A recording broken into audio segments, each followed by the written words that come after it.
మంచి లేదా దైవికమైన తల్లులు ఎలా ఉంటారు? బైబిల్ గ్రంథము ఆధారంగా మంచి తల్లులు ఎలా ఉంటారనే గుణ లక్షణాలలో కొన్నింటిని చూడబోతున్నాం.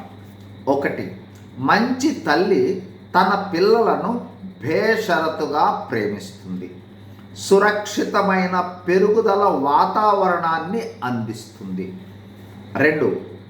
దైవ భక్తి గల తల్లి తన పిల్లల కోసం ఎడతెగక ప్రార్థిస్తుంది. దేవుని వాక్యము బోధిస్తుంది. వాక్య ప్రకారము పెంచుతుంది. దేవుని యందు విశ్వాసము మరియు నమ్మకము కలిగి ఆ విధంగా పిల్లలను కూడా పెంచుతుంది. దేవుని ప్రేమను ఆజ్ఞలను బోధిస్తూ పెంచుతుంది. 3. మంచి తల్లి తప్పుల నుండి పిల్లలను సరిచేసి తప్పులను వివేచించి జ్ఞానవంతమైన ఎంపిక చేసుకొనుటకు పిల్లలకు సహాయపడుతుంది. ప్రేమ, దయ, సహనము, ఓర్పులను నేర్పుతుంది. పిల్లలకు అన్ని విషయాలలో మాదిరికరంగా ఉంటుంది. 4. దైవికమైన తల్లి పిల్లలకు క్రమశిక్షణను నేర్పుతుంది. జీవించవలసిన మార్గమును తెలుపుతూ శిక్షణను ఇస్తుంది. పిల్లలు చేసిన మంచిని ప్రశంసిస్తూ ప్రోత్సాహాన్నిస్తూ పెంచుతుంది.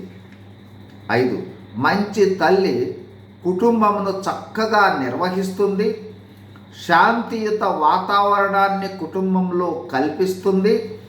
శ్రద్ధగా పనిచేస్తుంది. తన సమయము, ప్రతిభను కుటుంబ ఆశీర్వాదానికి ఉపయోగిస్తుంది. పోషకురాలుగా, సంరక్షకురాలుగా తన పాత్రను పోషిస్తుంది. 6. దైవికమైన తల్లి తన పిల్లలను నిరంతరము దేవుని యందు విశ్వాసములో ఎదగటానికి, పవిత్రత కలిగి ఆత్మ ఫలాలు వృద్ధి చేయటానికి ప్రయాసపడుతుంది. పిల్లల హృదయ స్వచ్ఛత కోసం దేవునిని గౌరవించే విధంగా ప్రయత్నం చేస్తుంది. God bless you. Thank you.